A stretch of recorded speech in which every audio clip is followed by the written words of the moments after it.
আজ সকালটাই আমার শুরু হয়েছিল কিছুটা ভালো লাগা, কিছুটা মন খারাপ আর কিছুটা অভিমান দিয়ে। পুরানো কিছু কথা আমার মনে পড়ছিল। আর দোলার ভিডিও দুদিন ধরে সামনে দেখছিলাম, সেটা দেখে মনটা আরও একটু খারাপ হয়ে গেছিল। আর পুরানো কিছু কথাও মনে পড়ে যাচ্ছিল।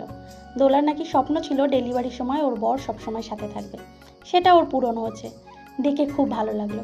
আর ওর বাচ্চার জন্য অনেক অনেক শুভকামনা রইল। তবে সবার স্বপ্ন তো এভাবে পূরণ হয় না।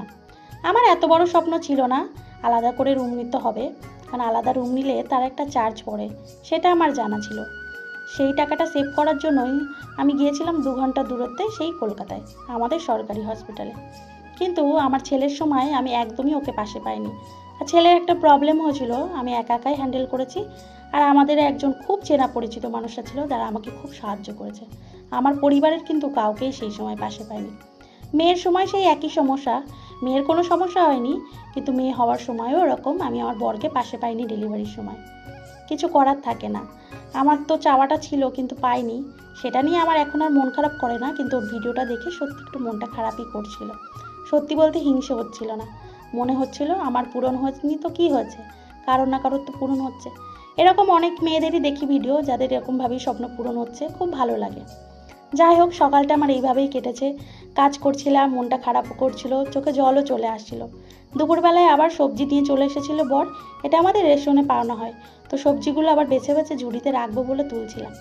আর সত্যি বলতে অনেকে না স্বাদের ভিডিও দেখি কত সুন্দর সেজে গুজে বসে। আমার সেটা স্বপ্ন ছিল। অনেক সময় তারা শ্যুটও করে, কিন্তু আমি না সেটা করতে পারিনি।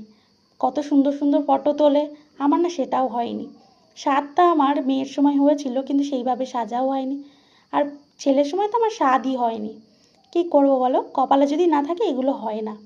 তো যাই হোক, মেয়ে আবার ডান্স যাওয়ার জন্য রেডি হয়ে গেছিলো, তাই ওর চুলটা বেঁধে দিচ্ছিলাম।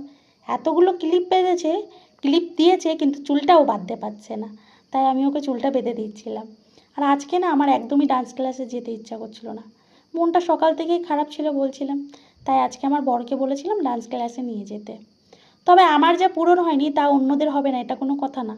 আমি চাই আমার যেটা পূরণ হয়নি প্রত্যেকটা মেয়ের জীবনে সেগুলো পূরণ হোক।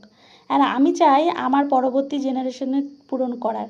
যেমন আমার মেয়ের সময়, আমার ছেলের সময়, যদি আমি বেঁচে থাকি, ঈশ্বর যেন আমার সেই সামর্থ্যটুখানি দেয়, আমি যেন আমার আনন্দ যেটা আমি করতে পারিনি ওদের জীবনে সেটা করাতে পারি।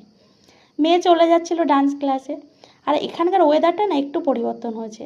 জুন মাস তো এত গরম ছিল, জুলাই মাসের 1 তারিখ থেকে এখানে বৃষ্টি শুরু হয়েছে। তাই জন্য চারিদিকে দেখো কত সবুজ আর সবুজ, দেখে বোঝাই যাচ্ছে একদম ওয়েদারটা কেমন। বেশ গরম ছিল, এখন একটু গরমটা কম হয়েছে, তাই খুব ভালো লাগছিল। আর ওই যে বর নিয়ে চলে যাচ্ছে,